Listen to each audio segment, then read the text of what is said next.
Hey, you guys hear me? Start cheering now! Yeah, let's get this over with. Yeah.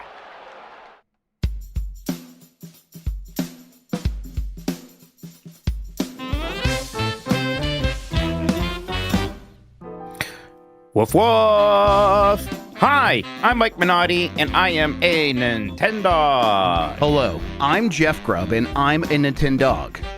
And we are the last of the Nintendogs. Ruff, Today, ruff, a woof, woof. Switch 2 update is going to make your Switch 1 games look better. And Super Metroid added to Nintendo Music. I guess that's the story. Now we can't talk about it. And also Mount Rushmore of Pokemon spin-off games. Jeff's here. It's great. Look, I know it seems like I almost missed my Woof Woof, but it's because in real time I saw someone add to my dock. Did you see the NSO drop? I did not. Okay, all right. We'll look at that. I do know what it is. So if you avert your gaze from the chat for a second, I'll avert my gaze Yeah. for a moment. But Jeff, I have to ask you how you're doing. I was seeing you last night for some Lego party shenanigans with my brothers. Doesn't feel like it was just last night. Kind of feels longer ago for some reason, but that's just because the long drive for me. It was worth it. The drive was worth it. That was a lot of fun. Honestly, we should do stuff like that more frequently and like build up that space. And I'm building up my space too to have you over more frequently. So yeah, we should do that. Yeah. Like the presentation went really well. Like the audio in my living room is what it is, and I want to maybe think of ways I can improve that in the future. But it was a ton of fun. That you did a good job helping me set that up. I appreciate you not saying anything about the Band-Aid on my face. By the way, I was gonna let you bring it up. Yeah. So you've brought it up now. Yeah, it's like I messed up. It was like a minute before we're about to start, and I was like, you didn't have the Band-Aid on 2 minutes before we were about to start. Well, it's like I was, there's a little sun on my face, and in my mind, I was like, about to put some cover up on it. Then I'm like, I looked at it, and I was like, I got to take care of this right now for some reason. You do realize the irony, right? I mean, you said you messed up. I know. Band-Aid way more noticeable than whatever you were worried about, right? You know that. Yes, of course. Well, yes, but like I didn't want to see people see my face just slowly bleeding tonight. So no. I mean, like at that point, once I made that bad decision, right? I got it. Yes, that's what I meant. Yes. Okay. So of course, you don't want to be believe that. Yeah, you had to put a Band-Aid on at a certain point, but I get it. Look, it happens to the best of us, Mike. Of course it does. I messed up. Christian says, why is it huge? Well, it's a normal Band-Aid size. I don't know. I didn't have any of my small face Band-Aids around. I don't normally not a thing that I'm worried about. I don't know. Maybe Band-Aids are different in, I know there are smaller Band-Aids, but like if you have Band-Aids in your house in America, these are the Band-Aids you have. Like maybe if you are like a responsible person, you have a bunch of like a variety. But no, this is what I have when I have kids. We just slap that on everything. A lot of people are corroborating that this Band-Aid seems huge. I think it just looks huge because it's right on your face. I think that's what it is. Yes, I think it's an optical illusion. It looks enormous because it's just like right in the middle of the camera frame. Yeah. It's also on the edge of his beard, so it's like sort of brought out by the beard. Yes. That's the part that's going to hurt the most too. All right, I'm going to look this up in real time. Where are these NSO drops? Let's see. It's one, and it's for GameCube. Do you want to know what it is? I can just tell you. Oh, hey, I see it right now. It's Pokemon XD Gale of Darkness.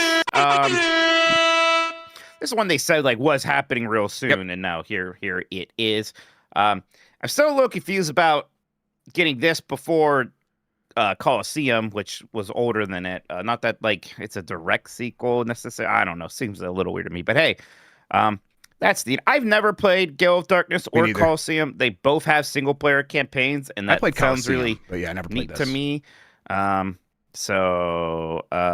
I forget. Sean, you can tell me which one do people like more? Is it Gale of Darkness or Coliseum? They both suck to play nowadays, man. But XD is the better game of the two, so that's why I assume that they're just in tune with what the fans want on this one and put this one out. Good. All right. So I'll just say real quick, I like to do a fun thing. Sometimes I'll get in my car. My car's connected to my phone or whatever, so it has like weather updates. And most of the time, the weather updates are like, there's a thunderstorm 25 minutes away from you or 25 miles away from you. Recently, it's been there's high winds, and so my car will say gale warning. And I always like to play a little fun little game with myself where it's like, that's just a person named Gale. My car's warning me that Gale's coming to get me. So I'm doing the same thing with this game, where it's just that's my I have an aunt named Gale, so it's Gale, and she's the Gale of Darkness, and she's coming to get us in Pokemon XD. So that's where my brain goes. I mean, two things about Gale of Darkness. I like that, like, there's an evil Lugia on the front cover. Lugia, definitely the best legendary Pokemon. And then the main character of this game just looks like it's from a different series and not Pokemon. Like, it looks like a Digimon character or like a Bakugan or something to me. Like, it's fine. I guess there's nothing wrong with that. But, yeah, it's interesting. You heard it here. Mike says there's nothing wrong with being from Digimon. That's okay. If you're running that freak flag, you can keep doing it. Hey, if I go to this Undertale concert in Cleveland on September 15th, do you want to go to that? Yeah, absolutely. I really want to go to that. Undertale has some good... That's some really good music, yeah. Good music, man. I wonder where it is. I wonder if it's going to be at that same place we saw the Joe. Yeah. I always say it wrong, and then yeah. Maybe it's going to be where we saw Final Fantasy. All right. We got some other news. First off here, Jeff, Switch 2, got another one of those system updates. And normally whenever I get one of those, I'm like, okay, that's not important. But I guess I have to do it, right? And sometimes the patch will be like, fixes system stability. System stability is their favorite thing to fix, yeah. It's like, great. We just got a recent update, though, that actually does have something. Version 22.0.0 has added handheld boost mode. And what this does is for Switch 1 games, it lets you kind of play them in their docked mode while you're playing at handheld on your Switch 2. Because the Switch 2 screen supports that 1080p resolution. Everybody kind of was like, why can't we do this? Turns out you can. And now we can, in fact, do that. So just a lot of Switch 1 games are going to get a pretty natural resolution boost from this thing. There have been some exemptions from it, like Pokemon Let's Go. Apparently the Pikmin games, stuff may be related to this, I don't know, touchscreens. I don't know why some of the games are exempted from it, but they are. But hey, this is pretty neat, huh? This is a fun thing to have. Yeah, there's definitely reasons why this is cool. The 1080p screen on the Switch 2 versus the 720p screen on the Switch 1. That resolution bump in a vacuum doesn't matter all that much, but when you're running games that are locked and native for 720p on 1080p screens, there is some fuzziness. There's some interpolation that can make the image look a little bit off, not as good as it possibly can look. So why not just turn this on so people can run those games in the docked mode, which would all be expecting a 1080p signal and capable of outputting that. And a lot of those games will unlock some of the frame rate stuff as well. So this is handy. It's not going to be perfect. They said it's not going to work in every game. Battery life is going to be affected, but yeah, a little bit. This is still a fair trade-off, I think. Very cool to see. Yeah, I mean, I've heard some games shouted out as noticeably looking better, like Metroid Prime Remastered, which is... Chat saying Pikmin 4, yeah. Pikmin 4, yeah. I mean, all sorts of fun stuff. And I kind of want to see some... like Marvel vs. Capcom 2, because there's some games that don't have Switch 2 versions when they come out. Just kind of make a Switch 1 game because it doesn't really matter. So those games look. Somebody says Doom 2016 looks great. I heard someone say F-099 even looks noticeably better now. Yeah. So. Mike, to back up what you were saying, I can just say I know for Let's Go that would be because the control scheme is entirely different between the two modes. In handheld, you do have the touchscreen and you have actual physical controls, whereas in docked mode, they emphasize the motion controls because they want the multiplayer stuff that they have and everything like that. So it's going to be cases like that where it extensively uses one thing in one of the modes. Interesting. Like you said, touchscreen stuff in Pikmin, you can't do that in the TV mode. So you would want to use the handheld mode for that. So that's probably why they're doing that. It makes Interesting. Sense. All right, cool. Neat. All right, so that's a cool thing that they did there. It's unexpected for Nintendo, right? Yeah. Yeah. So maybe I bet soon we'll get a video comparing these two things here, and I would like to see the difference between them. Mm-hmm. Another cool thing here, Super Metroid's been added to Nintendo Music, and yay, Super Metroid, that's a video game with good music. It's a good soundtrack. Yeah, I would, as always, this stuff is on YouTube Music, and I listen to it on there when I'm driving around or whatever. But hey, Nintendo Music continues to be neat, and I'm glad that they keep adding this stuff. Super Metroid's maybe one that should have already been there, but I'm glad it's there now. I am like at a point on that app where I have a pretty decent playlist just from like my favorited tracks on there now. So like I can't just sort of go in there and play that. It does make me laugh that my favorite song in all of Nintendo music is just labeled Trailer Song 3 or something because it's that trailer song for Tears of the Kingdom. I'm glad they have it on there. God, Super Metroid is that one song that sounds like an evil doorbell, and it's my favorite creepy song in video game history. That just plays like, you know, doo, doo, doo, doo. I should find a way to be able to set that as my doorbell sound in my house. That'd be real good. Yeah. Right. Gosh, every once in a while I'm like, I should just play Super Metroid again, and that's kind of how I'm feeling at the moment. I was feeling that way about Super Mario Brothers 2, and I did play some of that. I guess I'll talk about that and what I've been playing later. Hey, I would like that. All right, then. Well, that's what Nintendo has been up to this week, everybody. The real talking point this week about DLSS 5 does not impact them, really, at least at the moment. Who knows? Maybe some people are going to want to bring that up anyways in Super Chats, which is what we're going to be looking at right after this little break. Be right back, everybody.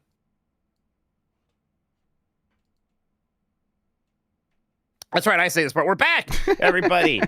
Nintendogs. Can you tell? I'm a little out of it. A little tired. The wings made me sick. I talked about how the wings made me sick. I started the bombcast and accidentally delayed the introduction of a talking flower. Then there's some mean comments like, Mike has to make everything about himself. And then it got downvoted, and I still felt bad about it. But then I took a nap. Then I made my face bleed, and I got a stupid banana face. I look dumb, but that's okay. I usually look dumb. Jeff, Super Chats. People pay us to say things. Yeah, let's do that. I'm also not feeling great, so I sympathize. Let's go here to Taco Belmont, who writes a Super Chat that says, more like this looks seriously sloppy 5, but yeah, that's people have their own takes on what DLSS means now. Yeah, if for some reason you're not aware of what's going on, DLSS 5 got revealed by NVIDIA. Instead of just like the normal frame generation and, resolution improvements, it's like, they're talking about like, yeah, it's going to make lighting look better. But it looks much more like an AI filter that is changing. Shut up! You're completely wrong, says Jensen Wong. He says the gamers are wrong. First of all, they're completely wrong. The reason for that is because, as I have explained very carefully, DLSS 5 uses controllability of the geometry and textures and everything about the game with generative AI. So there. Isn't that what that's bad? I know the thing. I read a statement. God, these CEOs sound like robots more and more every day. I think they just may have been turned into. I think robots replaced them, and we just didn't know. Not that they were great. That would be more interesting than what's happened, which is, the money and AI has fried their brains. Like, that's all that's happened. Yeah. Yeah. So, I feel like that always works out well is when you tell the customers that they're wrong and they're gonna like. Don't you guys have phones? Yeah, cool. No. It's funny because I was thinking about that and like. At the time, it's like, well, maybe, trust me, I have disdain for gamers as well sometimes. But telling them what they want has never worked out. Because, Blizzard, I remember Blizzard for years was like, you guys think you want World of Warcraft Classic? No, you don't. So then, like, everyone yelled enough, and they released World of Warcraft Classic, and it made them an extra $1 zillion. So sometimes these companies have to be, like, dragged, kicking and screaming into doing the more profitable, popular thing. It's insane, but this DLSS 5 had a disastrous introduction. The big question is kind of like, what are the normies gonna think of this? Although, part of me is like, are the normies gonna know how to turn this shit on? I don't know. Right. And all these people now, that's their big defense. Well, if you don't like it, don't use it. It's optional. Okay, for now it is. I still worry about future where game developers should start depending on this somehow. Right. And that's not what they're necessarily. I mean, it's optional in that you don't have to have an NVIDIA graphics card, and you don't have to have one that has DLSS 5. And that will be optional for a little bit. But he's talking about like it's directly in control of the game developers at the geometry level. So it's saying that like. Developers are supposed to build their games with this in mind, so they're going to try to use this stuff, and it's going to be there, and it's going to feel like if you're not doing it, you're not getting the intended effect. It's right. What is the idea here? Is this going to become a new crutch for them? Like, well, don't worry so much about it. You're just going to turn this on, and you'll dial it. It like video games is literally turning into that fucking stupid commercial, right? We gotta like dial in the graphics on level 5. Right. That's yes. literally right. It's literally gonna turn into that. It's gonna fucking suck, obviously. I think I got what they mean by that, because I've been trying to follow a little more coverage of this to see, like, not because I want to, but because I'm curious, what did Nvidia tell outlets? I'm starting to see more of what the stories coming out are, and it's because, like other DLSS stuff, it has access to the color of the scene and motion vectors. And I assume that's so that because it's a filter, it's the last thing in the pipeline. It is a filter, so the filter doesn't break up. Because the thing that pisses me off is that Nvidia apparently kept telling the press, the people who were like seeing this demo last week or the weekend, whatever, they were telling them, like, it's not slop and not AI, blah, blah, blah. Like, it's all about the geometry, and developers are in control and everything like that. Yeah. And then Jensen is just like, it combines this stuff with generative AI. So it's like, okay, you're confirming what we thought is generative AI. So even if like the facade isn't breaking up, you're still filtering it in a way to look like AI slop. Right. And like his, like he seems to think that people are concerned that it's a post-processed filter. It's like, it's not that. It's at the geometry level. And it's like, no one cares about that. What are you talking about? That's not the concern here. So it is the generative AI stuff. Yeah, because this is the problem. Like, this is the thing where, like, it annoys me as some of the people who are buying into it are just taking NVIDIA at their word, whereas there's something that is obviously being bent. Even if they're not lying, the truth is being bent about this one, right? Because clearly it is being filtered. You don't have Leon's... Yes. Yeah, you don't have the shadows on Leon's face turning into extra chin if it's at the geometry level. That is the image being altered at the final step before it hits your screen. So even if like they have enough information to make sure that doesn't break up and to try to be intelligent about it, they're still changing the way the image looks. That's how you get the haloing around characters. That's how you get looking like studio lighting. That doesn't happen if you are actually following the geometry and the path tracing and everything. Yeah, I mean, other developers have been speaking out, like Steve Karalewicz at Respawn, who's a rendering engineer, said DLSS 5 looks like an overbearing contrast, sharpness, and airbrush filter. And that's what it looks like. That is the effect. Regardless of what's happening, the output looks like the AI filters you get on Instagram or TikTok. That's the actual effect. And so that's what we're dealing with. And all of this trying to talk around it and navigate this and thread a needle here is failing on NVIDIA's side. I'm excited to see this backlash. Here's the thing about the PC side. Like, Mike, I think you mentioned a little bit earlier, like what will the normies think? But like, will the normies know how to turn this off or whatever? There's not that many normies on the PC side of things right now. Right. Like when things blow out of proportion, Steve's channel of what's it, Gamers Nexus, like millions and millions and millions of views about exactly this kind of thing. Because there are all freaks. It's freaks all the way down. Everyone's paying attention to this stuff. Everyone likes to spend a lot of money on hardware and get the most out of their rig.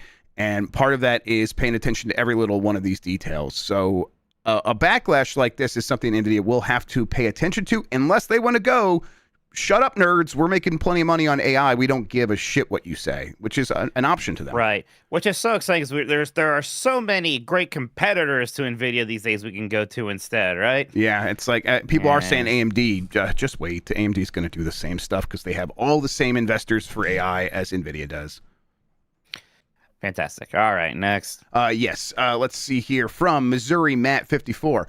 Thank you for entertaining us with content. Long live Launch Look. Don't let the bastards keep you down. Thank you. I appreciate. I needed to hear that. Zombie Porn says, with the gimmicks being into fugglers, apparently, can we call Jeff Grubbler at least until the promised shirtless Grub Snacks episode? Grubbler Snacks? Look, when was that promised? I don't remember promising any such thing. I have body image issues. That's not happening. Yeah, the kids are in. You can call me Grubbler. I don't care. Chat, there you go. Call me Grubbler now.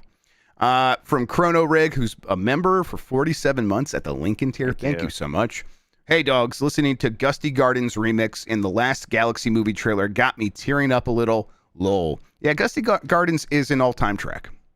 Yeah, I feel something every time I hear it. If I'm like somewhere, or even if I'm like not playing Mario Galaxy and I hear that song every time, I'm like, I can't believe they're playing Gusty Guardian Galaxy, even though it's like, of course they will, because I'm in a Mario theme park or I'm watching a Mario movie, and I still freak out when it happens. I get so excited. They played it at the Nintendo store in SF on Mario Day, and I was like, I can't believe this is happening. I can't believe this is real. This is so amazing. But yeah, it was amazing. All right. Okay, YouTube freaking out on me, but I think we're okay. From Lex Luddy, most Irish Nintendo character. Bod Irish for penis. Why do I want to say Abraham Lincoln from Project Steam? That's an insane poll. That's crazy. I don't know why that's where my brain's going. That's the answer. It's got to be it if it came to you in a vision. Look, here, yeah, I mean, St. Patrick isn't even Irish, right? So I think that Abraham Lincoln can count as a St. Patty's Day stand-in. There you go. Yeah, right. Aaron Ryan from Super Punch Out says T Bucket. I mean, somebody from like Fire Emblem, or everybody in Xenoblade sounds like English. One of them had to be actually Irish or something, right? Yeah, for sure. I am hung up on Aaron Ryan. It's like, were they trying to make an Aryan thing? He's Irish, so it never made sense to me. I mean, I always read it as Aryan. Yeah, to be honest, which is it is a weird name for that character. But I mean, Aaron and Ryan, very Irish names as well. So everyone Xenoblade is Welsh. Okay. There you go. You know why they're Welsh? With their what? I mean, isn't that where like the studio is that does the localization? Yes, because Reggie passed on it back on a day, so it had to be localized over in Europe, and then for consistency, they just stuck with it. Oh wow! Yeah. There you go. That makes sense. From Pokey, whoa! When did Nelly get here? Does Nelly usually have a Band-Aid? Nelly was famous for having a Band-Aid. I don't really know why. I think what I heard was it was like, oh, he's showing respect to one of his friends who's in prison or something like that. And I'm like, I don't know. I think he just thought. Isn't that like an anime trope too? There's usually like some girl mechanic who has a Band-Aid on her face at all times. I feel like I've seen that. I feel like I saw that in My Hero Academia or something. I don't know. From symbiosis.mp3, I'll take my Grace homegrown and natural. Thanks. Yeah, that was honestly, if they didn't do it to Grace, the backlash is not nearly as bad. Like literally taking the most popular character of the moment. We all love Grace, and look, Grace is attractive already, obviously. If they manage to do it in a way that doesn't feel like, oh, they like put like a supermodel, and it's like, yeah, that's an attractive person, and that part's fine, but obviously it's a great character, it's well acted, and it looks like a real human in the face, and there's a lot of empathy there, and it's just hard to feel empathy with whatever DLSS5 does to her. I mean, it made me feel, even though like those new Tomb Raider games, right? And like, there's no filter there, but even then I'm like, oh, okay, we're doing this again with Lara Croft. Like, sure. Right. And I don't want that scene to see that being done to other characters. It's weird. Well, the fucked up thing is that Grace is literally a supermodel. Capcom has been using face models for their games for a very long time. Like, these people are literally models already. They're literally the peak of human attractiveness just scanned into the game. And then, just yassify them further. Cool. Yep. And like, I thought that the Starfield one looked all right, because I was like, those faces look bad. As soon as I saw it in motion, it's like, oh, this just looks actually like one of those AI videos on a bunch of different platforms. So yeah, it's off. Off the target by a long way. I did laugh at the Harry Potter characters, because that's the one that looked the most like the awful clips of Breaking Bad I see on where like people like for some reason run it through 5 AI filters, so like every wrinkle gets like extra highlighted 20 times, and it's weird. I heard from someone that YouTube was doing that to clips by itself, like taking people upload their shorts, and then YouTube's like, well, don't worry, we're gonna make it look real nice, and it's like, oh, that's real bad. It looks awful. I hate it so much. Yay, everything's great. That's fantastic. Everything's gonna be fit. AI's here, everybody. Don't worry about the hospitals we're blowing up. Yeah. Don't worry about you can't fucking buy McDonald's out spending $20 anymore, because AI is here to make the video games that already look more than good enough look better. You won't be able to afford those games anymore, but that's okay. The DLSS. Add some more S's. Everything yeah, will be just keep fine. adding S's. That'll deal.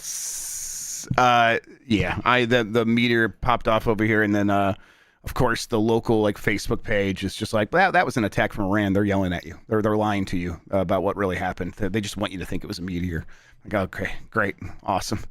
All right, DLSS, Deep Learning Super Slop. That's from Cody Bishop. Yeah, that's Yeah. It is the thing of the moment. It really is. I think it's broke containment. I think people are going to be hearing about this. So, similar to like what happened with the Xbox One at its launch.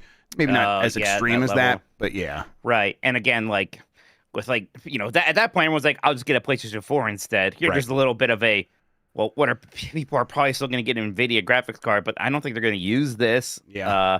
And, at a certain point, it's not going to behoove them to invest in a feature people aren't using, I suppose. But they also, they have fuck you money right now. They might just keep doing it anyways, because that's what the people in charge believe in. And investors still like it. So what's the risk? Yep. Yeah, the $2.5 trillion company doesn't seem to care too much about what we're saying.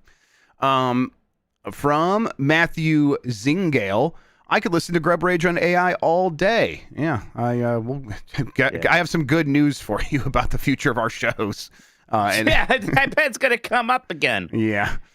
From Plufem, NVIDIA being inside Nintendo stuff has me nervous. Yeah, I mean, Nintendo will, like, first of all, they're using older NVIDIA hardware where this stuff is just not going to be a factor at all. Like, they were using 25090s to get this stuff to run. They'll get that optimized, but not down to the Maxwell or whatever the architecture, I can't remember, is inside the Switch 2.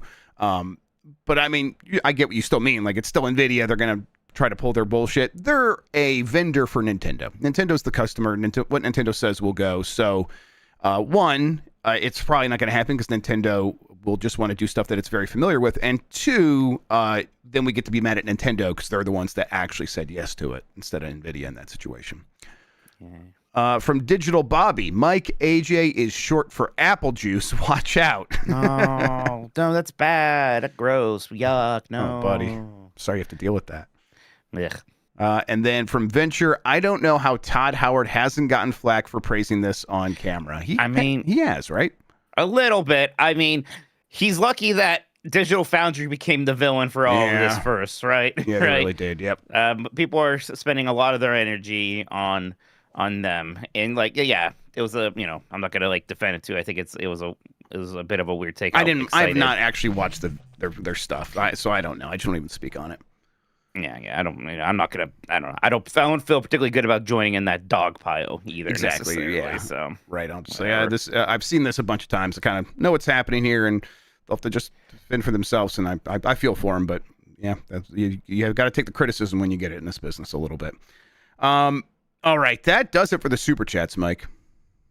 All right, fantastic. Like I said, we're gonna do a Mount Rushmore, a Pokemon spin-off game. Since Pokopia is out, in case you haven't heard, it's selling insanely well. It's what game we've been playing. I'm sure we'll talk about a bit when we talk about what we've been playing. But yeah, let's figure out a Mount Rushmore. We got Sean here. Sean could help us with this, Pokemon expert. So yeah, we'll do that right after this little break. Alrighty, we're back, and we're going to talk about Pokemon spin-off games. What's a Pokemon spin-off game? It's a Pokemon game that's not a Pokemon game. So it's not one of the turn-based RPGs. None of the like mainline games, the remakes of them, or even like the quote-unquote spin-offs that are still pretty like catch Pokemon and battle them. So the Legend games, those are mainline. For example, Let's Go, Pikachu, maybe I'm going to consider that mainline, not a spin-off per se. Yeah. You know what I'm talking about. Things where the genre has changed. Yep, that sounds right to me. Yeah. Fantastic. We got Sean here to help us with this. Hello. In fact, Sean, I guess I'd be curious to hear you throw out your first suggestion for this.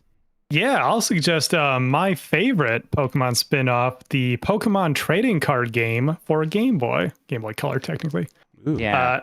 That one is interesting because it is an RPG, but you're not battling with the standard Pokemon coming out of their Pokeballs like Ash does on a TV show. No, it's with the trading card game, and that is something that I think spawned an entire genre of its own. I think when you go from point A to B to C and so on, I think we maybe even don't get games like Slay the Spire and stuff if you don't have stuff like the Yu-Gi-Oh video games in mimicking the card game and having RPG. If you don't have this one first, being the first like big profile, high profile hit that it was, and it's really well done.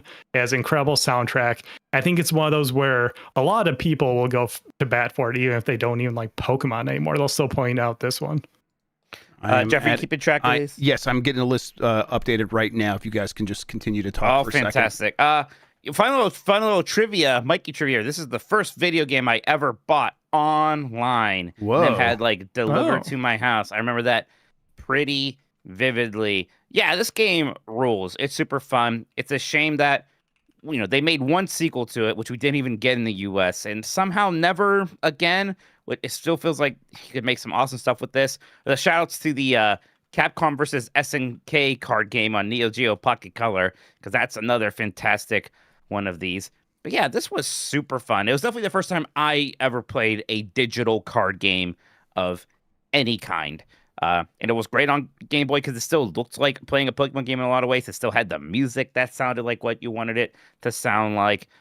Gosh, I should play this again. I think it would be fun, especially because all the cards are mostly just original cards, and that's, the stuff I remember really well. It's something about seeing that fat Pikachu card or whatever rendered in Game Boy-ness still looks awesome. So yeah, I think that's the second one. game also now has a fan translation.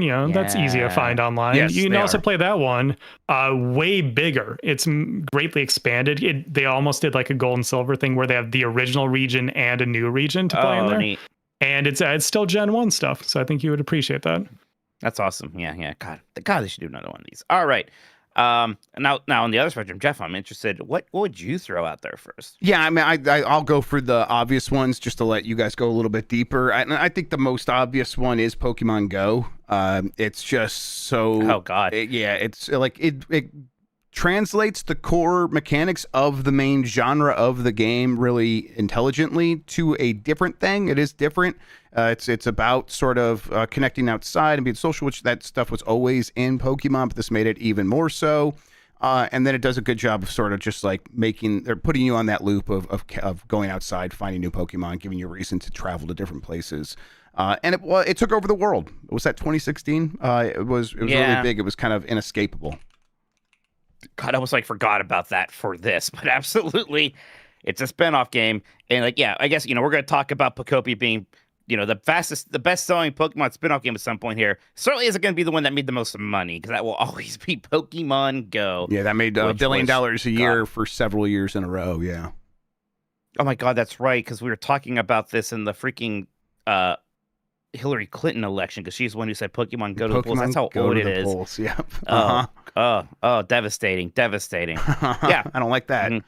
Yeah, and there are people who still play Pokemon Go, like a good amount of them. It's not like that one year we were all doing it, and it was this weird shared experience, and that was wild. Yep. But yeah, God, it still makes hundreds of millions of dollars a year. Yeah, absolutely. Obviously, big deal still. I'm gonna go to one of my favorites, Pokemon Puzzle League. Ooh, yeah. Although shout out to Pokemon Puzzle Challenge on the Game Boy Color as well, but Pokemon Puzzle League is maybe my favorite puzzle game of this kind. I don't know why. I just super love it. I love it even more than the games that are the same thing, paneled upon in different flavors. There's something about Pokemon Puzzle League, and it came out at that time where the anime was still in its first run and was super popular, and it's just using a lot of those assets.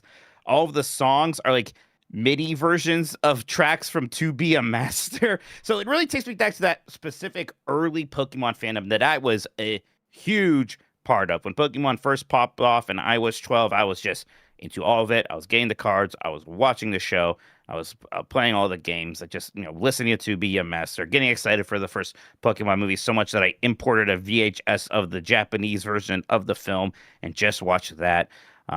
Yeah, it's just paneled upon, but it's fun. It's a good game. Just even that campaign's really satisfying. The way you kind of can unlock that special Mewtwo challenge feels really good. Even though, they kind of force him to, pick your Pokemon aspect of it. It doesn't really matter, per se, but I'm still glad it's there. It's just super fun. Every time I've played this, I have had a good time. I never went into it like you did, like hard, but I've enjoyed it. Something about the way it looks is just really nice. It's like, playing on the anime aesthetic. Yeah, that was a huge part of it. Just being able to get something from the TV show in a game like this was cool. Yeah. All right, Sean, what would you do next? Okay, so keeping with the theme of May going for deeper cuts for my job here, Jeff, I'll put the full name in chat in case you want to include the full name, because it's technically 2 games here. But the first Pokemon Mystery Dungeon, okay. Blue Rescue Team and Red Rescue Team. I don't like that type of dungeon crawler, so I never really got into the Mystery Dungeon games. I tried this first one here. I tried out Red Rescue Team, which was the Game Boy Advance one. And I thought, it was neat. I like that it gave personality to the Pokemon. It's sort of what Pokopia is doing now. It did back then, because you were... it's sort of a dream sequence thing where you wake up as a Pokemon, and that's how they explained you going through a mystery dungeon and being able to talk to the Pokemon and everything like that. I know it's very beloved though, so I think it's a good pick for Mount Rushmore, because I know there's people who just play Pokemon Mystery Dungeon. They don't interact with the series at all otherwise, and so I think that's another cool type of different RPG that they explored. And I'll always think of it because I've shown you guys this a couple times now, but the box art, how like the Game Boy Advance one goes on the bottom and the box art for the DS one goes up top. And it's like they're looking down in the DS one, they're looking up in the Game Boy Advance one, because that's how you put the cartridges into your DS. And there were like bonuses if you own both of them and put them both into your DS. A very cool concept. And I think this was a sign of when the Pokemon spin-offs were kind of firing on all cylinders. You would give that the sort of green flag here over Explorers of the Sky, the DS one, because it's older and it's still beloved, right? Yeah, I believe Explorers of Sky might be the one people like the most. Again, because I'm a little removed, I don't know exactly which one people like the most. Sure. But I think for like the purpose of a Mount Rushmore, like the first one is so iconic, Okay. Yep. Agreed. Yeah. It's always so fun and a little weird how Pokemon has shadowed Dragon Quest its whole life, because obviously like Pokemon exists because of the monster teaming stuff in Dragon Quest V. And then, recently we have Pokopia, which is just a Dragon Quest spin-off turned into a Pokemon game, which happened before. Well, the first Mystery Dungeon game was a Dragon Quest spin-off. And then, we had these Pokemon Mystery Dungeon games for it's a just bit there. Pokemon just keeps stealing Dragon Quest's lunch just over and over again. That's mine. Or like, you made that? Oh, give it to me. I made this. Yeah, that sort of thing. Yeah. Yeah, I should check these out. So, although I recently got like a Sheeran the Wanderer on Switch, and I didn't get super far into it. I was a bit like, this is a lot. I don't know. I wasn't ready for it at the moment. I think the most of these I ever played was like the first Chocobo's Mystery Dungeon we got in the US, which I rented one time. All right, Jeff, another one from you, please. Yeah, and thanks for saving this one for me, because I'm not sure if I played many of the others. I'll put Pokemon Snap here. That was... I've described it often as a fun rental game, but I don't think that's a pejorative. I think that's a completely fun thing to be. It's one that if you like really played it over and over again, you can get more out of it. But there was just something cool about seeing those characters rendered in 3D on N64, and the gameplay was light enough that it felt like anyone could play it. But there was still some really cool ideas about, some ideas that just have always been there in Pokemon that are showing up in Pokopia, where it's like you got to do certain things to get certain Pokemon to show up in certain ways, and I really like that concept of like learning the likes and dislikes of the various characters, and Pokemon Snap did a good job of managing to translate that to what it was going for, a first-person shooter. When we did a different list one time, I said Pokemon Snap is representative of Pokemon spin-offs. Yes. This is the one that so many people think of, because you're right, it was a great rental game. I remember when I was a kid, it was a good weekend game. I got, after it had to come out, cartridge only for like $5, got the strategy guide for another $5 used, and that was just a great way to spend my weekend, 100%ing that, seeing the Pokemon interact. And it was also very cool. It is the only other Pokemon game that played off the anime, because you do play as an anime character. Professor Oak is in there looking and sounding how he does in the anime. I think that presentation went a long way. Yeah, and gosh, in the US, this was maybe aside from Stadium, it was the first 3D. It was the first console Pokemon game we got, which seemed important. I think it was the first spinoff we got, because at least in the US, we got this before even TCG. I believe. So like I'm also excited about just like, oh my God, a new Pokemon game. Like when I can get on my Nintendo 64. I played a ton of this game. I did the whole thing where I went to Blockbuster or whatever to print out my pictures and the stickers. That was the thing that they had that you could do. It was surprisingly replayable too. Like all the weird things you can do in that level, the ways you can interact with Pokemon to make them turn into other Pokemon or attract other Pokemon, and the whole kind of final level where you're just in space trying to get a picture of Mew, and Mew's just sort of fast and elusive. That was great. Cool mechanic as well. I still feel bad that I didn't play a moment of new Pokemon Snap. Maybe someday. We should just stream it. Yeah, you guys talked about this on the Bombcast a little bit today, and my 2 cents on that. The game didn't have sauce. It lacked soul. It was very sterile. Like it had presentation value, like production value, because it was like fully voice acted and it was like visually appealing and everything. It didn't have style to it that the first one definitely had. That the first one was just drenched in that 90s anime style, like all the funny little things, the way like you can bonk a Pokemon, it'll roll backwards into another one, there's interaction there. New Pokemon Snap had that. It just didn't feel kind of magical in that way. Yeah. Do you even play as Todd anymore, or whatever his name was? No, you play as generic Bandai Namco Kid A or generic Kid B. Cool. Exciting stuff there. Okay. Oh, but Todd is in the game, Mike, and he's grown up. It's very cool. Oh, okay. Well, actually, I do like that Todd is still included. That makes Shouts me feel better. out to Todd. Yeah. Shout outs to all the Todds out there for sure. Except for maybe Todd Howard. Yes, Todd Howard. Yeah, right. Is it too soon for Pokopia? It feels like it's already maybe got a spot on here, man. We could at least put it on the short list. That's fine. It just feels like it is already clearly monumental in its impact as a Pokemon spin-off game. Just even though again it seems like it took a Dragon Quest game and added Pokemon to it in a lot of ways. Even got those developers, but just seems like it is incredibly popular and popping off. And it's the game everybody's talking about. It seems like it's even attracting some fans who maybe aren't normally into some of the other Pokemon stuff. It's maybe the most important Switch 2 exclusive yet. It is. In that aspect, it could be huge for Nintendo. For sure. Wow, it rose to a 90 on OpenCritic. That's crazy. I saw that. Yeah. It's actually, I think it's now has a slightly higher score than Resident Evil Requiem, which keeps bouncing between an 89 and a 90 on Open. They keep going back and forth. Yeah. But this game is it just seems it's beloved already. It's beloved. Yep. I mean, it did exactly what it would need to do to get onto a list like this that fast, and that would be kind of unheard of, but it's not impossible.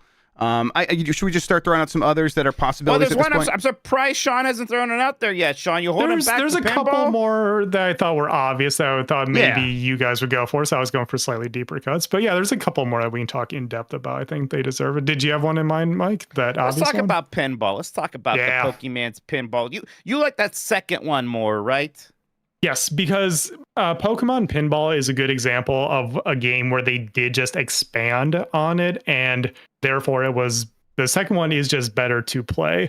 And I think the first one is more iconic, and so it's the one I would put on the list, especially because it has neat little things like, it was one of the Game Boy Color games with a Rumble Pack. You put a AAA battery in there, it vibrates your Game Boy when you hit the flippers and bumpers and stuff. It was really cool.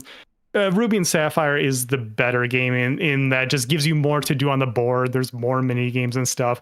But I do also have fond memories of playing that first one. And that's the charm. God, so many of those 90s spinoffs had so much charm to them. Yeah, for sure. It's a really fun game and super replayable because the different Pokemon that show up and you can catch. So yeah, I like the pinball games quite a bit. I didn't play a ton of Alpha or Ruby and Sapphire for some reason when it came out. I played a lot of the original though. Another one I'm shocked they haven't done a newer one of. And then what do we do with all these stadium games? The stadiums, the Coliseums. It's a little weird because I think Stadium 1, aka Stadium 2 in Japan, is very iconic, even though I don't know how interesting it is to play now. So much of it was the whole interaction with it. I know people still go nuts for the battle mode and that. People still wax poetic about those mini games. That's the thing. that's why it's still so fun to play nowadays. The battles themselves, even if you're not, inserting a cartridge into a transfer pack, and that was sort of like the original intent of it. People have revitalized that game through challenge runs, doing like, because you can, if you just go online, do a random Pokemon picker for Gen 1, you can then use the rentals to have a random team and attempt to beat the game that way. And doing stuff like that has really like brought some life back into it. And then the mini games are just still fun. Me and my friends play that all the time over Mario Party, like very frequently. Like they totally hold up. And which one's the one? Is it Stadium 1 or is it the Gold and Silver Stadium 2? It's Stadium 1. Yeah, that's... Okay. I think for a lot of these, I think all of them so far, we've done the first one just because it makes the most sense to do that first one because it's the one that people have memories with. And the second ones of all these are better video games, but they usually don't change much. They kind of just add to them. So I think the memories are very important when it comes to my Pokemon in general. Is Pokemon Stadium the one that Thab must have played it at some point? I watched that. Yes, so I was like, challenge run. That yeah. sounds familiar. And he was just trying to like beat the game, and he had to use like the rental Pokemon or whatever. So yeah. You're right. I was hard on this at first. Like we had fun even using those rental Pokemon. I did too. That announcer, I still hear that announcer's voice in my head to this day. It was a great announcer. Yeah, and Mount there Rushmore goes game announcers. the battle. Yeah. What about Pokken? Yes, Pokken, huh? Yeah, whatever the fuck you say it. Pokemon Tekken. Yeah, I don't. It's literally called Pokemon Tekken in Europe. Oh, really? That's funny. Yeah. That makes sense. I mean, it's fine. I just it didn't seem like it ever popped off as much as you would maybe hope for one of these. It's fun for sure. I think in a Mount Rushmore situation, it's going to struggle. Yeah. And then we should say it because there's a chance Jan could be listening and fuming. Pokemon Conquest. I know. I swear. I barely knew this one ever existed, and then when do you know I heard what it is? Do you know what it is? It's tactics, but it's not just tactics. It's Pokemon plus Nobunaga's Ambition. What? Yes. Yep. It's I think it's literally Pokemon cross Nobunaga's Ambition. Nobunaga has a shiny Rayquaza. It's so sick. That's crazy. I swear, I never heard people talk about this game at all until like this year. And now people are like, "Oh yeah, I love that game." Like, whoa, okay. I think it's because the DS was kind of flooded with spin-offs, and so this one kind of got lost in the shuffle. And people were like, "Oh, well, that seems like a weird idea. So maybe this one isn't worth my time." People too busy playing Pokemon Rush, which is maybe the worst Pokemon spin-off. The bad racing game, I think I got that. Yeah, name right. Where you tear into your screen from flicking the stylus so much. And then, of course, we can't go without saying Magikarp Jump for iOS and Android. Oh God, just a that true was classic. a thing. Yeah, I don't think anyone played that.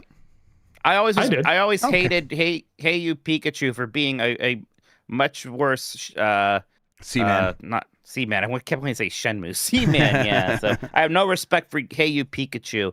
I'm just gonna say it. It just worked so poorly, man. Like apparently the microphone is actually decent. Just Pikachu didn't know what the hell you were saying, dude. Right. Yeah. What was up with those Ranger games? People like those? This is the last one I was going to bring up as like actually worth talking about. Because Ranger was a pretty big deal. It kind of did make sense as a DS game, even though it was responsible for destroying so many touchscreens. Because it was like Beyblade cross Pokemon. The way you would capture the Pokemon or like bring them to your team, whatever.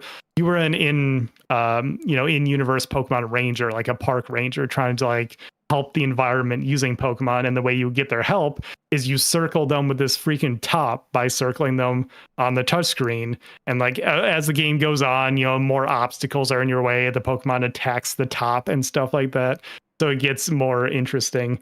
But people really like these games. I thought it was pretty gimmicky, but they also tied into the mainline games by like if you finish the game, you can transfer a legendary over from Ranger to the mainline stuff. It got pretty big, so I think it's worth at least mentioning. And like they are like full on like single player like adventures still. They're beefy games, right? So I definitely understand that aspect. Yeah, I never delve into them myself. It's weird that this was like a franchise that only existed in that DS era. Oh, maybe not too weird since it involved making so many fucking touchscreen circles. Yeah. But I don't even know if there's a 3DS one. I feel like there's 3 on DS, and then that was it for DS. That was it. Lousy with Pokemon spinoffs. Yeah.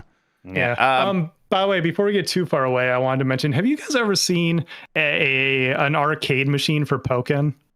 No, I don't think so. I got to try it at Evo last year. It's just you sit down, and I don't know if you remember, for the home versions, you could buy a controller for the game that was just like a dedicated D-pad with 4 face buttons and a couple shoulder buttons.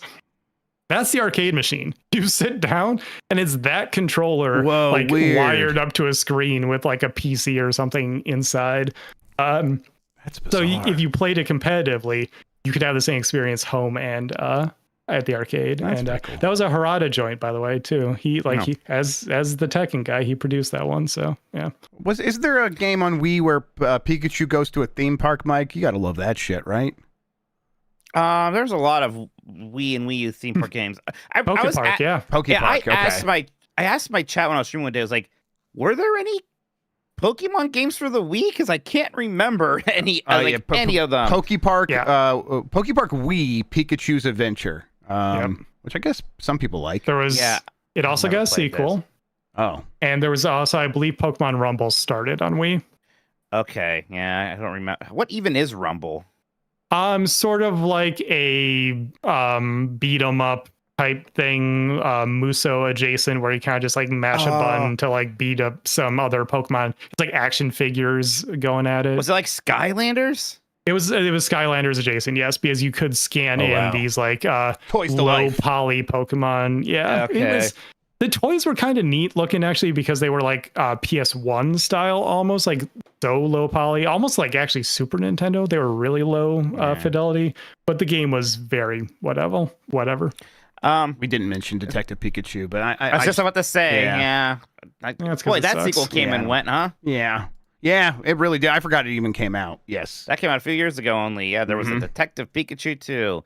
I don't know. The idea of a Pokemon visual novel is just not really what I'm asking for. I gotta be honest. Yeah, not really it. Same.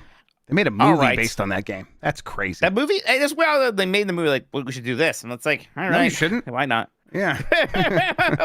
Yeah. Right. All right. I think in our short list here, which is Pokemon Trading Card Game, Pokemon Go, Pokemon Puzzle League, Pokemon Mystery Dungeon, Pokemon Snap, Pokopia, and Pinball. I think we've got our 4 amongst this list. And Stadium. Don't forget. And Stadium. Oh, I'm sorry. My video was behind. I was looking at that for my reference. Yeah, Stadium as well. Okay. God, what is almost certainly in? I mean, I guess Pokemon Go has to be in, even though there's a part of me like almost forgot about it, but it's like, it's Pokemon Go. I think it's almost certainly in. It kind of feels like not the granddaddy, but just like the biggest elephant in the room for this topic. Yeah, and then do you think Stadium is like a gimme now? I think Sean kind of talked me into that after I was initially dismissive of it. I think there's a lot of these that are like pretty close together, but Stadium feels like it might poke ahead. But Sean, what do you think? I'm eyeing 4 or 5 right now, and I do think Stadium is one that I would consider for it. Yeah. Yeah. Okay. Move it over because I think I feel similarly. Yeah. Yeah. I mean, I will say with Stadium, Puzzle League, and Snap kind of like all occupying this early N64 thing, I don't think all 3 of those are going to get in. That's probably right. They all could, but I don't think all 3 of them are going to do it. Yeah, I think it's... Well, I do think, if you're talking about it that way, it does feel like maybe it is Stadium or Snap, and in that case, I would say Snap. It could be 2 of them. It could be Stadium and Snap. It could be 2, but I know... Yeah. Well, I'll just throw out the elephant in the room. I know you're looking at Pokopia being on this list already. And I'm not sure I agree with that, but I also am not going to fight it. I think it could be. I think it should be heavily considered already. There's an earliness factor for sure. I know. I mean, yeah, so Jeff has put 5, and I do think, as much as I love Pokemon Puzzle League, I don't think that's going to quite make it. I don't think Mystery Dungeon going to quite make it. Yeah, from us, yeah. Pinball's a bit more iffy, but also in the grand scheme of things, maybe not gonna make it. So the 5 I'd rather have Trading Card Game than Pokemon. Right, and that's one of the ones I moved over. The ones I've moved over are Go, Stadium, Snap, Trading Card Game, Pokopia. So we have to drop 1. Yeah, and boy, I almost wish I almost wish it could be those 5 because that sounds pretty good. I think we drop Pocopia with the understanding that when we do this again in a few years, it's obviously on here, but we don't have to make that decision now. Yeah, I was gonna suggest this. I don't know if you feel like it's a cop out, but I would be like Mount Rushmore Pokemon spin-offs before Pocopia, like in brought to you by Pocopia. Yeah. Brought to Pokemon Pocopia presents. Maybe. I mean, like, if you're like dead set on it, because that's like, I get it. Pocopia has a strong case. It does. Would it be that bad to just get rid of Snap? It wouldn't be insane. It's not insane, no. But I mean, I think we just get rid of Snap. It's insane. It's okay. Maybe it is. You can take pictures in Pocopia. but Sean's right when he said it's like representative of. It's emblematic of Pokemon spinoffs. It really is. Yeah, it's like if one has to get chucked out here and it's not Pocopia, I think it's Stadium. As much as I like it, is Stadium too close to the base games because it is just kind of the battling and things like that. Yeah, maybe. I do really think its legacy at this point is the mini games. I think it's a cute game to revisit here and there, but like Snap is a game that people hold in such high regard. There's a legacy there. Like again, like you guys said earlier today, people kept saying over and over and over again, we want another Snap. We want another Snap. People didn't necessarily want another Pokemon battling simulator because that's what the mainline games are. It was Stadium was really a tool back in the day when you didn't have Pokemon 3D. Right. And now that you do have Pokemon 3D, and hell, you even have mini games in the mainline games, I think its value is diminished. I mean, and, we haven't talked about trading card game, but are we absolutely sure that one should be here? Yeah. I like it on there for sure. It looks right to me. This is one that it's not just a me pick. This is one where okay, I wasn't gonna bring it up until the end, but like we've done a Pokemon Mount Rushmore before, and people were like upset that the TCG was not on there, and I'm like, look, as much as I love it, on that other list that we did, I didn't think it like quite had the juice to make it on. But we're specifically talking about the spin-offs. I mean, it's just the best spin-off as far as I'm concerned. Yeah. So right now we have Pokemon Go, Pokemon Snap, Pokemon Trading Card Game, and Pocopia. I like that. I do too. That works for me. Yeah.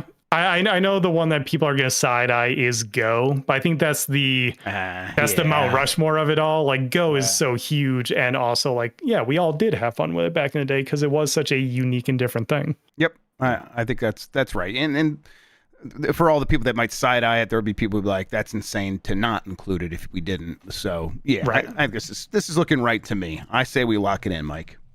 All right, there you go, everyone. Your Mount Rushmore Pokemon spinoffs: Pokemon Go, Pokemon Snap, Pokemon Trading Card Game, and Pokemon Pocopia, a game I will never call Pokemon Pocopia. It's just Pocopia. Yeah, it's just Pocopia. You already got the Pokemon-ness there. Fine, that way. Do you happen to remember what the Mount Rushmore of Pokemon games, the first list we did like this was? No fucking clue. I bet Pokemon Red and Blue were on there. I saw someone chat say we actually put Snap on that. So yes, you did. So that's why it would be really weird if it was chucked off of this one. I probably yelled and screamed about Black and White a lot, and then it's probably just also Heart Gold and Soul Silver. Yes, and that's exactly how it went.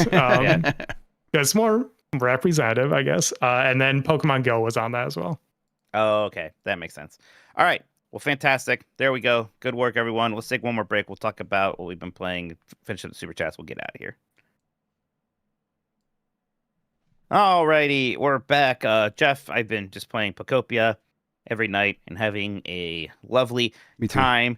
Falling into a good habit of it, like, getting a lot of the kind of quests done to move things along. Then, like, at the end, making sure I've got one of the bigger buildings going. I know when I play it today, my third Pokemon Center is going to be done, so I'm excited about that. Yeah, I'm going to do that, and I have to raise the environment level up 1, and then I'm going to feel pretty good about leaving the gloomy shores or the gloomy beach, whatever that area is called, and go to the 4th biome and see what new adventures await me there. Not sure what's going to happen, but I am excited. But yeah, it's just a delightful game. Just so easy to play, so easy to see time fly by as you're in there. Yeah, it is one of those games that just is well made in all regards, and they kind of think about it from all angles. Like, a game like this could very easily be one of those ones where it's like, it's so easy to sink 6 hours into this. Oh my God. Of course it does that. It's very good at that, at being a game it's hard to put down. What I'm surprised by is it's a game that's very easy to pick up and play in 5-minute chunks when you have a little bit of time here or there. You can get something done. The game is very good about, like, anytime you turn it back on, it's very good about reminding you about what you might have been working on. You can, of course, check the menus, check the list of stuff, but there's going to be the Pokemon popping up, kind of yelling at you, being like, yeah, we were working on this. Let's go over and do that. And it's so immediately engaging when you turn it back on, which is not a normal thing for a game in this genre from my experience. So I was pretty impressed by how well they were able to sort of get you into its world immediately when you turn it back on. And then it's all of the charms, all of the sort of the hooks of, like you were saying about that world, that's the area I'm in as well, where you can build all the houses and there's obvious plots for the houses. And it's like, I wasn't going to build any houses. Now you kind of got me thinking I should. That will be fun, and I could see an easy way to sort of ease myself into that. I'm not at a point yet where I'm like building mountainside vistas or villas or whatever, but I've seen some of those online now, and I'm thinking I maybe want to try that at least once to make a really cool looking abode or something, because I could see myself now getting to the point where I'm good enough at this game, or like using its tools. It's not like a skill-based thing. It's skills in learning its systems, but I'm learning its systems because it's so fun to continue playing and doing the next thing. That slowly but surely I'm piecing together all these competencies to do that. And it's really well done. And yeah, Lapras face Ditto. I saw someone in chat mention that, or Ditto face Lapras was really, really cute. Just great game. Really good. Deserves all the praise it's getting. Yeah, absolutely. And everything you said is absolutely right. The game is complex enough and just intuitive enough. It just strikes that balance really, really well. Yeah, I'm going to be curious to see, like, in a year or two, when just the huge fans are playing it, the things that they're able to build in this game, that's going to be really fun to check back in. Right. Well, because there is an area where it's more sandboxy, and I'm very excited to see people just do crazy things in there, just like recreate very specific things from Pokemon, or do something really new, something really elaborate, something really silly. That aspect of it's going to be super cool for sure. I wouldn't hate like going back in and doing the multiplayer thing at least one more time. We did that a little bit, and we didn't have all the abilities unlocked and stuff like that. You weren't even there, right? Were you? No, because I was waiting for the long look. Right. No, that's right. Launch. Yes, exactly. So maybe going back into that room one more time and seeing what we can build now would be cool to see. Anything else you've been playing on the Nintendo front, Jeff? Yeah, I mentioned there are a couple things. Super Mario Brothers 2, I said earlier today I wanted to play that. I meant it. I got to see Mouser, which is one of the things I wanted to check off. I'm like, yeah, there's that fucker. I love that guy. He looks cool in that game. He looks amazing in the movie. I cannot believe they are putting Mouser into a movie. It is wild. There's going to be a whole Mario 2 section in that movie. And then so I'm gonna keep playing because I want to see Wart as well. And I'm not doing any of the shortcuts. I'm seeing each level, which is a great way to play that game. I think that's when I originally first truly fell in love with Super Mario Brothers 2 was Super Mario Advance on Game Boy Advance, where it's like, okay, they're gonna put this out again, and I want something to play on my GBA. That'll be great, whatever. And I went to play it. I'm like, I always just go through and do the potions and take these shortcuts. And that's the reason I do that is they're really cool shortcuts. Carrying the potions through the levels, finding the warp pipes that you can hop into to skip a bunch of levels. That was like one of the cooler ideas for a warp pipe that Nintendo had for the Mario games. So I always did it. And then finally for the Game Boy Advance, when I was old enough to be like, why do I think playing this game means getting to the end as fast as possible instead of seeing all the cool stuff in it? So playing it level by level, that game really shines. It's very cool. I hope more people, especially coming out of this movie, go back to it with it just being so accessible on NSO. Because I think it is a little underappreciated these days. It's a Mario game, so it's only a little bit, but I think it is a little bit underappreciated. Question. Do you think, yes or no, is the Pokemon movie going to have a Doki Doki Panic in Japan kind of joke? I think so. Yes, I think it's such a good, easy joke because everyone knows that bit of trivia, right? So it's a cheap one where like people can feel clever. People's kids know about it. Like people's kids will go up to their parents because they'll see like a TikTok talking about it, like and be like, "Did you know that Mario 2 was Doki Doki Panic in Japan?" So yeah, they should. And then another one is a game that's not on Switch yet, but it's coming to Switch, and I'm gonna give this an early huge thumbs up from Jeff Grubb. It's called Mr. Sleepyhead. It's on Steam right now. Oh, I just saw this for some reason. You probably recently. saw it in your email, and that's what it was. I have a code for you if you don't want to ask for one, because I just got it on Steam, so I have the code.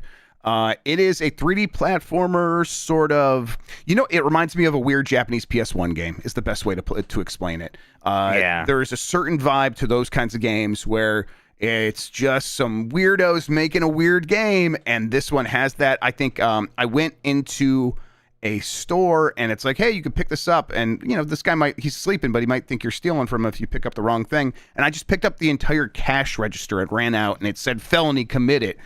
I'm like, I just thought I was playing a collectathon. What is going on in this game? It has a VHS filter you can apply because you're asleep. Your character's always asleep, but you can, and when you talk to other characters, there's a snore button, and that's how you interact with them and stuff like that. There's driving sequences. To start the game up, you had to put a cartridge in an N64 and then pick up the controller. It's very interesting and cool, and I think like the movement tech is up there with recent indie 3D platformers, where you get a bed sheet, and that's your sort of your hover maneuver, and you can roll, and you can like roll into a jump, and then immediately bring out the sheet and kind of do this cool floating long jump, and then once you carry forward that forward momentum, that keeps you going in a speedy way across the level. It's interesting. It's not. It's like somewhere between Mario 64 and Conker and weird Japanese PlayStation 1 games. I'm just starting it, so I'm going to keep playing it. But yeah, I guess it's coming to Switch here in a little bit, and people should definitely check it out. This one comment I see on you posting the Mount Rushmore, which is like mostly Black Dog stuff for Go, so people can watch. It's engagement bait. The only this one comment is the person saying Snap and Pokopia easily in the top 3. Come on, Tokoto. And I'm like, well, 1, they are on the list. 2, it's not ranking. It's a Mount Rushmore. Some people just never 3, get it.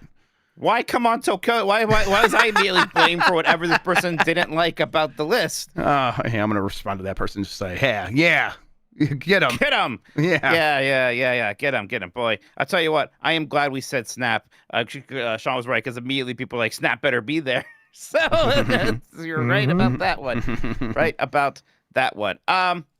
Should we clean up these super chats now, Jeff? Oh, yeah, let's do it. Let me go ahead and get those back up. There we are. All right, let's see here we got quite a few more in here. I think we're at Night Rooster. Yeah, there we are. Mikey, don't sleep on Monster Hunter Stories 3. There's a demo on Switch 2. It's so good. Loving it so far. Yeah, maybe that's a good idea. Maybe I should try that demo. Yeah, but once I maybe wrap up Pokopia for, like, I kind of see myself finishing the campaign of Pokopia and at least putting it to the side for a while I check out some other things, maybe going back and messing around with the sandbox stuff more. Yeah, I should. I assume it's one of those, the demo progress carries over kind of things. Everything is these days, of course. So yeah, I want to try that. Although, like, with RPGs like this, the beginning is always a little daunting, because that is usually the most, and of course, recipe setup. I get it. Yeah. But I still find it kind of boring sometimes, sitting through all that setup. Yep. But still, definitely want to see it. From House of Herman, you aren't brave enough to play Pokemon Sleep. Yeah, we didn't put that on there.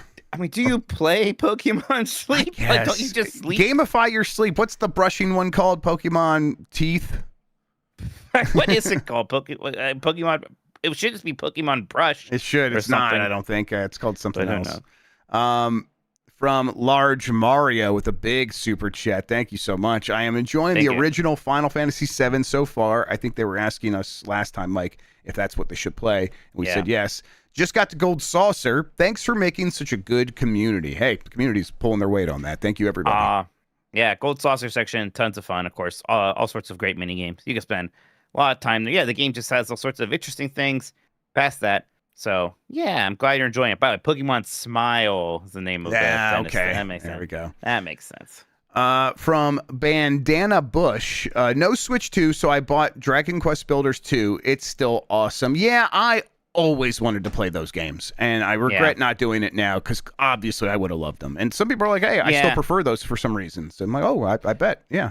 I kept meaning to. I think I've, like, when it was on Game Pass, I installed it and everything on my Xbox, and then just never quite got around to doing it. So, some point, I wonder if they're just be like, boy, we should really make a Dragon Quest Builders 3 now. That would be a really smart. You think they're mad that the Pokemon version of this is going to sell like probably 5 times as many copies as the Dragon Quest one did? Probably a little bit. Yeah, I mean, I bet the people making this game are like, hey, we'll get right around to that after we do 5 more of these. And the Dragon Quest games, they have combat. That is an aspect of it as well. And I bet it's pretty simple combat, but still, that might be a fun thing to throw in there for sure. Let's see here from Zombie Porin. This is one. I'm going to leave this one up to Mike. What if Dan beats his Blight game in 1 episode? I mean, it's a lightning round, right? That's the plan. That's what should happen. It's a short game. I don't see why he wouldn't finish the game in a single episode. That'd be wild if the game was actually something that took him like 12 hours to beat over the course of months. That's not the plan at all. What are we talking about? What are we doing? Have you seen that guy doing the impression of Tucker Carlson on the new SNL? Yeah, very good.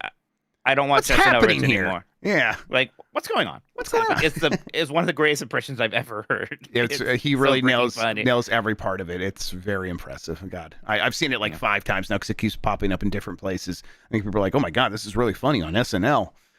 All right. Yeah, well, listen, everybody, tune in to Blight Club tomorrow to find out what's going to happen. I'm sure he's just probably going to beat his Lightning Round episode in 1 episode, or game in 1 episode. These pitches, Love Sosa has to say, have you guys been watching the World Baseball Classic at all? The intensity has been incredible, IMO, and the hype is great for the game of baseball. I was watching it a lot, especially when I was in SF and was in bars and stuff, and it was on the TV. I missed the USA Dominican game, which I really regret. That seems like that was a good one. But Mike, I know you've been watching spring training instead, right? Yeah, I haven't really honestly been going into much. Been busy, just been busy with work stuff, honestly. So I haven't watched much. The game's happening right now. Venezuela's beating USA 2-0 right now. That's not fair. Let's see what's happened. It's in the top of the 9th or bottom of the 8th, maybe. Yeah, it's in the bottom of the 8th right now. Running out of time, then. Shutout would be embarrassing. Yep, we'll see. We will see. Okay, let's see. Venezuela beat Italy to get there. Italy was a fun team. Okay, let's see. Okay, Jedi Moss 4 is Pokemon Battle Revolution on Wii the most forgotten spinoff. It has no single-player campaign. It's just a battle mode and not a very good one. I forgot they made a stadium-like of sorts for the Wii, and I think everybody's like, well, boy, this sure is disappointing after getting those big single-player campaigns on the GameCube ones. So no one seemed to like it, and they kind of stopped doing those going forward. Right. And, it's funny because now there's really no point in doing that because everything's just on the Switch. But yeah, nobody talks about that one. People talk about Pokemon Channel more, which is just a storage device, right? Mm-hmm. Or Pokemon Box gets brought up more than that does. All right. And then from JD Camp, what is the most Irish Pokemans? And then Irish flag and then Jibo. Oh, maybe Gabo or the host of Who's Be Miller. Also, pretty sure that's an Italian flag, actually. Yeah, I was gonna say I don't think that's the order. Or maybe Mexican. Well, that red should be more orange, I believe, is the issue. Yeah, I don't know. I'm terrible at flags. I don't know. Isn't there a Pokemon that kind of looks like a pie or something? For some reason, I associate that with Ireland. I don't know, like a mince pie, a mince pie. Yeah. Appleton is an apple pie. Okay. Well, that's pretty good, but maybe not Irish. Why do I think Hitmonchan looks Irish? I don't know. I don't know why I think that. You associate Irish people with boxers, I guess. Oh, well, that's not insane, right? That's not insane. There's that. What's like an Irish animal? Like what did Celts keep? Did Celts have some sheep? They're herders. Right. They like sheep. The fuzzy sheep guy. Oh, the electric sheep? Yeah. Do you dream of them? I do. Yeah, androids don't, but I do. No, of course not. God, I hope Lexi went to bed already. Look, it was not our idea to bring this up. And that is it for the Super Chats. Back over to you, Mike. All right. Well, that's it then. That is a show about Nintendo and Pokemon. We did it. We're heroes. Turned on the music. Hey, like Jeff said, we do have new Blight Club Lightning Round starting tomorrow. You don't want to miss it. Who knows? It could be incredibly short. So make sure you're there when we start that sucker up. You're going to want to see his costume reveal at the very least. It's going to be a lot of fun. That's 2 p.m. Eastern tomorrow. Super Nintendo game, so it's related to our Nintendo interests here. And hey, we put some fun stuff out already this week. The Pragmata quick look that Jan did, I looked in on. We did do that Lego party, update party, in-person party with Jeff and my brothers. That was a fun time. We had a Monday really night. Good time. Yeah, I lost and I had a great time. Yeah, celebrate St. Patrick's Day and happy St. Patrick's Day, everybody. We checked out some games made in Ireland that are being featured on Steam right now on the site. Yeah, so that was a ton of fun as well. I'm going to be playing Crimson Desert on a long look Friday evening, as well as some UPF Slay Spire 2 co-op shenanigans, more Marry Me Tomodachi on the premium side as well. So yeah, boy, we make a lot of stuff. Yeah, we do. It's good stuff too. And thanks everybody for watching and hanging out with us. We'll be back with the sides on Thursday. Bye everyone. Bye. Cruising style. Oh yeah, I remember Pokemon Quest now. Oh, we did forget about that MOBA. I was gonna bring up Unite, but it's okay. Yeah, I liked it.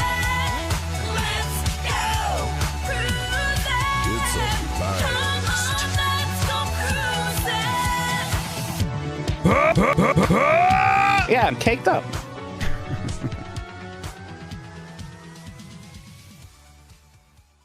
Oh, the ball game's tied. Oh, sweet. Bye, everyone.